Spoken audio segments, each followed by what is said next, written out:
Cada noche pasamos más de 2 horas en un mundo que la ciencia aún no puede explicar del todo.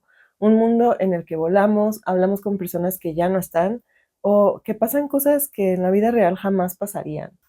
De hecho, en promedio, las personas pasamos 6 años de nuestra vida en total soñando. Y es durante el sueño que nuestro cerebro está más activo.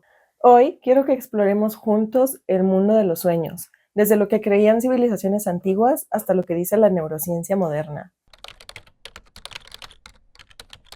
Se podría decir que fueron los sumerios y los babilonios los primeros en tratar de descifrar lo que significaban estas visiones, ya que para ellos los sueños eran como una manera de conectar con lo espiritual y con los dioses. Ellos básicamente creían que había dos tipos de sueño: Suhu Lemnu, que son las buenas noticias, y Suhu Damhu, que tenían que ver con malos sueños o demonios o acontecimientos negativos.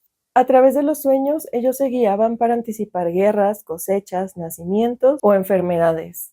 Tenían sacerdotes divinos que eran Baru o Sabru, que eran quienes se encargaban de descifrar los sueños de acuerdo a una guía que tenían ellos. Para ellos entonces, por ejemplo, soñar con volar significaba una victoria, pero soñar con una serpiente simbolizaba una traición. De todo esto quedaron registros como el Iskar Sikiku, que era como la guía que tenían con la que se guiaban para interpretar los sueños. De hecho, ellos tenían una práctica que se llamaba incubación de sueños, antes de la cual hacían una purificación, rezo o sacrificio e invocaban a dioses como Ishtar o Maduk, de acuerdo a lo que necesitaran para encontrar alguna respuesta o alivio. Y también tenían a un tipo exorcista o asipu, que era quien intervenía cuando los sueños eran negativos. Los egipcios también tenían su propio libro de los sueños, solo que para ellos también el alma durante el sueño tenía esta habilidad como de salir del cuerpo físico para comunicarse con divinidades. Y ellos también incubaban sueños para tratar de encontrar respuestas o ayudas para tomar decisiones importantes, haciendo esta como comunicación con entidades divinas. Para ellos, por ejemplo, soñar que comes cocodrilo era señal de buena fortuna, mientras que verte reflejado era una señal de advertencia de que algo malo venía. En la cosmovisión mexica azteca también se tenía esta idea de que parte de tu alma desalojaba tu cuerpo físico durante el sueño, ya que ellos creían que teníamos distintas entidades anímicas, no solo un alma. Estas eran Tonali, que era la energía vital relacionada con el sol y el destino; Teyolía, que era la esencia espiritual en el corazón; e Ijiyot, que era la energía vital relacionada al aliento. Los mexicas también tenían a sus especialistas en interpretar sueños y usaban estos como para tomar decisiones importantes de acuerdo a la civilización, o también para presagiar guerras, enfermedades o malas cosechas o cosas por el estilo. Dato curioso, ¿sabías que por noche tenemos entre 4 y 6 sueños? Y que en promedio tenemos hasta 100,000 sueños en toda una vida. Y para la cultura maya, también los sueños eran como comunicarte con los dioses, y ellos inducían estos estados también de pronto con ayuno, con rituales, con plantas psicodélicas. Entre los griegos había bandos, porque había los que creían que eran mensajes divinos y había quienes creían que solamente eran como residuos de la mente por estímulos vividos a lo largo del día. Platón, por ejemplo, creía que los sueños eran el alma hablando sin censura, y Aristóteles pensaba que simplemente eran, lo que les decía al principio, residuos que quedaban en el cerebro por experiencias vividas a lo largo del día. Y curiosamente también ellos incubaban sueños en el templo del dios Asclepio, que era el dios de la medicina, ya que mediante los sueños buscaban curarse de enfermedades. Con el paso del tiempo dejamos de buscar respuestas en divinidades y cosas espirituales y empezamos a ver más hacia adentro. Es aquí donde entra la psicología y el mundo de los sueños. Para Freud, por ejemplo, que desde mi perspectiva como que algún pedillo ahí tenía con la sexualidad, para Freud, por ejemplo, los sueños eran esta manera del subconsciente como de expresar los deseos reprimidos, ya sea por moral o por la ética o por la sociedad. Para Freud, los sueños expresaban conflictos internos o deseos instintivos reprimidos, a veces hipersexuales, y para él podían contener información muy valiosa que lo ayudara a entender y a ayudar a sus pacientes.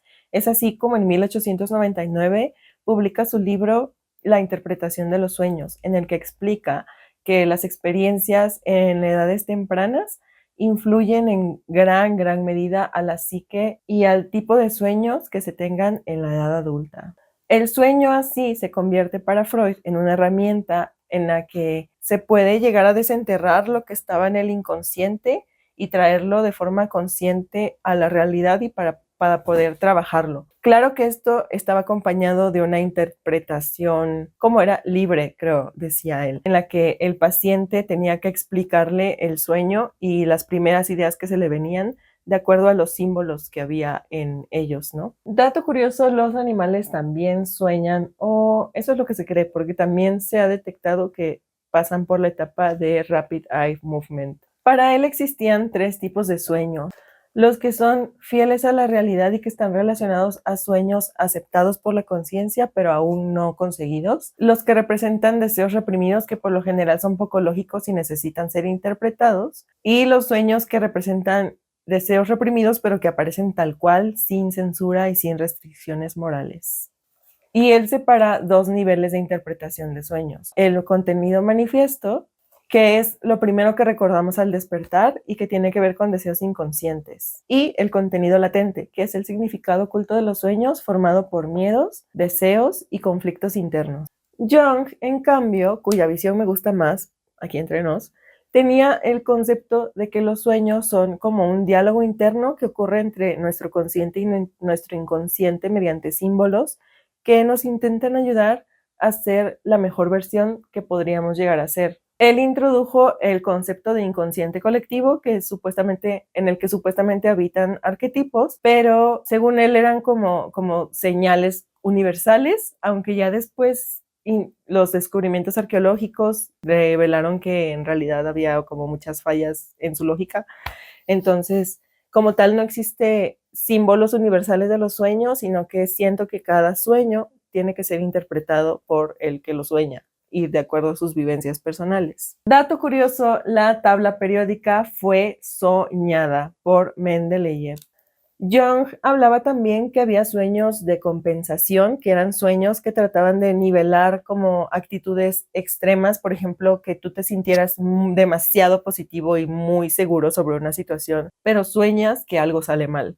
Estos sueños supuestamente tienen la función como de compensar este exceso de positividad para tratar de prepararte por si algo malo llega a pasar, que no sea tan difícil para ti de procesar. También existían los complementarios, que eran sueños correctores de actitud, que matizaban las situaciones y que completaban un patrón. También existían para él los prospectivos, que eran sueños que tenías en los que se tenía una especie como de premonición de lo que podría llegar a pasar de acuerdo a experiencias anteriores; y los paralelos, que van de la mano con la realidad, pero te ayudan a terminar de confirmar que lo que tú pensabas era lo correcto, o sea, que vas por el camino indicado. De esta forma, al explorar los sueños, podíamos llegar a descifrar cosas que estaban ocultas en el inconsciente para ayudarnos a alcanzar la individuación, que es el desarrollo completo de la personalidad.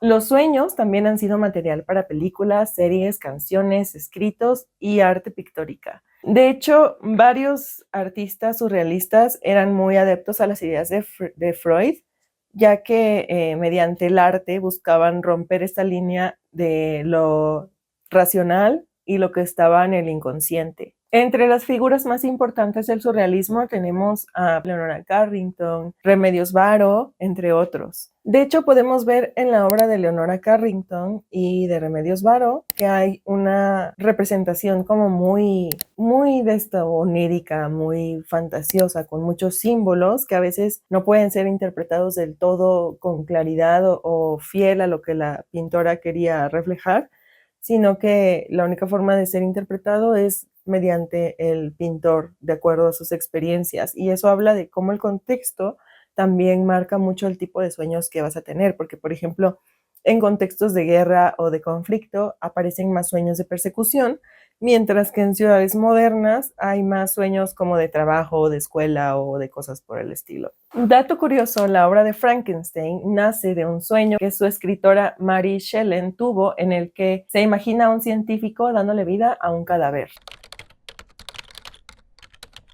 La neurociencia, por su parte, intenta explicar los sueños con 3 funciones básicas. Consolidación de la memoria, ya que el cerebro organiza recuerdos. Regulación emocional, porque los sueños pueden ser una forma de procesar las emociones vividas a lo largo del día. Y simulación de amenazas. Es una forma del cerebro de prepararte para vivir escenarios negativos en tu vida real. Por ejemplo, soñar que te persiguen, lo cual a mí me pasó durante una época muchísimo tiempo, pero curiosamente, como que terminando de soñar una etapa que me perseguían, empecé a soñar que aprendía a volar. O sea, yo recuerdo el primer sueño de estar aprendiendo a volar y me estaban enseñando en un interior. Entonces, como que de pronto no sabía controlar el impulso de mi estómago, de mi como brincar, no sé cómo explicarlo, y como que me chocaba con el techo. Pero conforme iban pasando los sueños, como que iba yo aprendiendo a volar más. Entonces, hubo un día en el que soñé que me estaban persiguiendo, pero la Mish del sueño se acuerda que ya había aprendido a volar. Entonces dije, güey, pues vuela.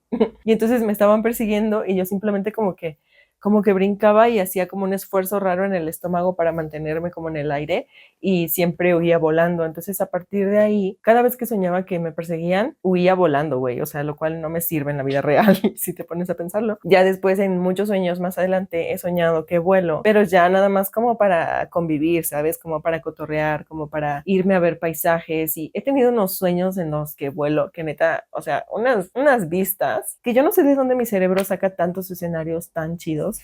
Dato curioso, las personas ciegas también sueñan. Si nacieron ciegas, sueñan principalmente con sensaciones, ruidos o emociones. La locura que se puede llegar a vivir en los sueños se explica. A nivel cerebral, el sueño se da en una etapa muy famosa, conocida como REM, que es la Rapid Eye Movement, conocida así por los movimientos rápidos que haces con los ojos mientras estás soñando.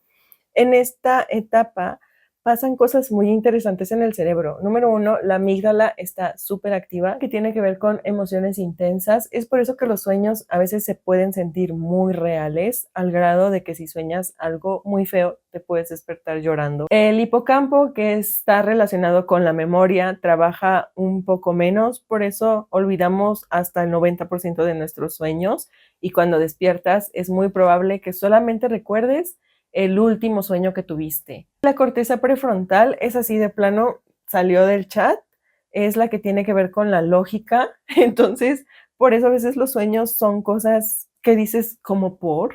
Y también la corteza visual trabaja mucho creando imágenes de la nada.